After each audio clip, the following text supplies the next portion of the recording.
Hello, fellow Armenians. Since I'm wearing a Captain America shirt today, I'll be speaking in English.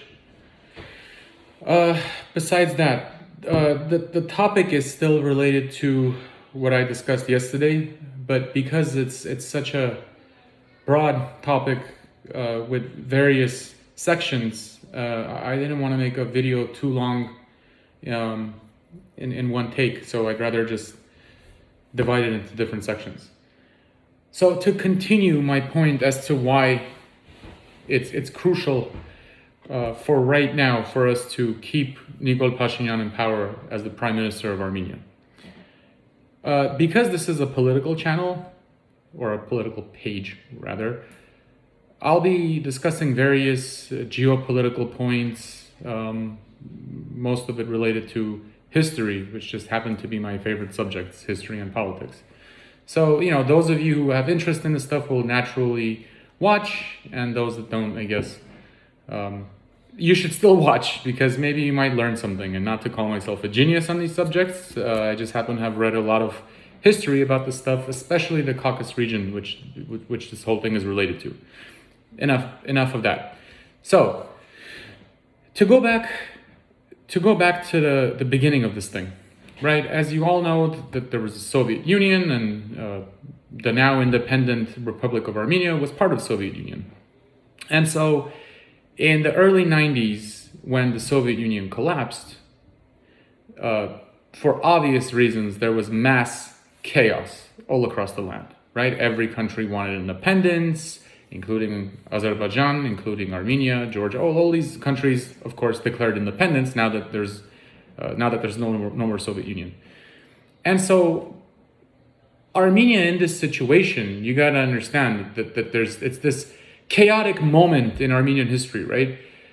At times like that, people are thirsty for any leader, just someone to guide them, someone to lead them, someone to be a voice of the people.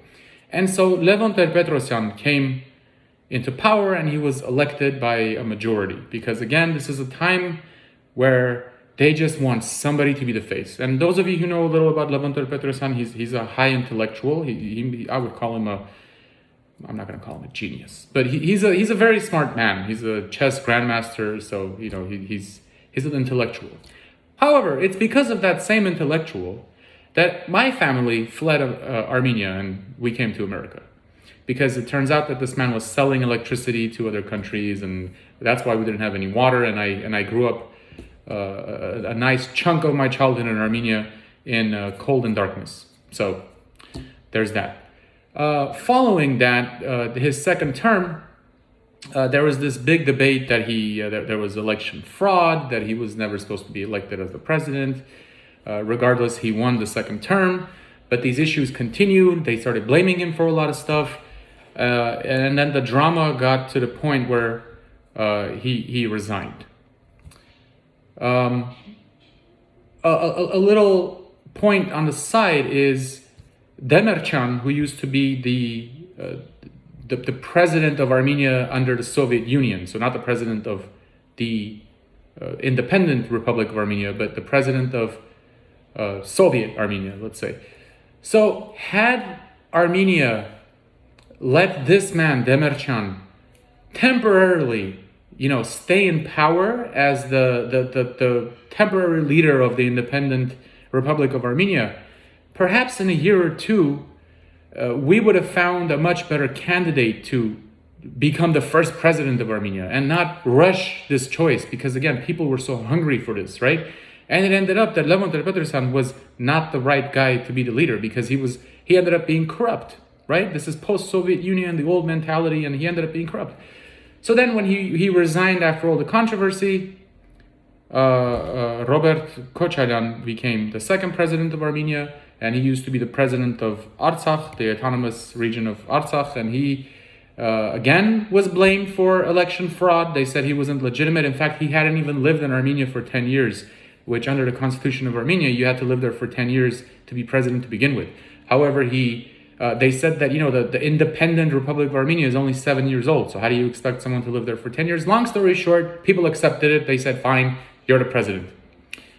Now, the same Demircan, after a year, in 1999, the same Demircan, along with Vazgen Sarkisyan, who were very respected people, especially after the first war in Nagorno-Karabakh, they were the big opposition for Robert Kočaryan, right? They were very respected, and it looked like there might be a power shift for Robert to resign and for them to come to power. And you guys know what happened. They walked into the parliament and killed everybody. It's the only known parliamentary shooting in history that I know of, and someone could correct me if I'm wrong, but the world had never seen anything of the sort. There's been a lot of fights in parliament, people beating each other up, but no one walked in and shot people with AK-47s. And we all know that those were Robert's people. He literally got rid of his competition, mafioso style. And that mafioso proved the point. I'm the boss here now. I'm untouchable. You try anything, you die. If someone yells, "Hi, Rob," he's dead. And those are facts. Those are facts, ladies and gentlemen. Serge followed afterwards. The same mafioso clan continued. So, as you could tell, up to that point, there was either chaos that took place for there to be an elect president, or there were shootings, things set up, fraud, etc., etc. In 2018, for the first time in modern Armenian history, someone came and said, in a democratic way, I'm just going to protest and march. Kailarek is what he said, and Dukhov was the slogan. For the first time, somebody didn't come in time of chaos, where there was a major war or a collapse of a system. No, he just said, enough is enough, walk with me. And people walked with him, and there was a change, there was a shift in power in a democratic way, 100% legitimate. That's a big deal. That's never happened before in Armenian history. There's always struggle that comes along with it, collapse of a system, all these things, always chaos. For the first time, somebody actually overthrew a regime without a single bullet being fired on a civilian, without any mass clashes between the police and civilians. It happened peacefully. The world itself was surprised. And so that was a major, major event in Armenian history. And so let's not make the same mistake. Let's not make the same mistakes that we've made in the past. Right now is that same chaos that we saw in 1991. Right now is that same chaos that you saw when the parliament shooting took place. Let's not rush to pick who's going to lead us in time of chaos. Let's let the dust settle. For right now, keep this man in power. Again, I repeat, for right now. A couple years down the road, once you have legitimate people in government, once you get rid of all these oligarchs and you jail them or whatever their fate is, once you get rid of them once and for all, 100% guaranteed that they're gone, they're out of the picture. And normal intellectuals begin to get into our Armenian government, then let's talk about re-electing and replacing Nikol Pashinyan if need be, if the people of Armenia don't see him fit as a strong leader or not strong enough leader or what have you. All those things can be done later in a democratic, legitimate way. Right now is not the time. Thank you. There will be other subjects that I discuss, which will be related to certain treaties related to Turkey, Armenia, and the rest of the world. I think some of you may find those interesting. Some of you may find it very interesting, actually. That will be coming up next. For now, that's all. And sorry for the long video.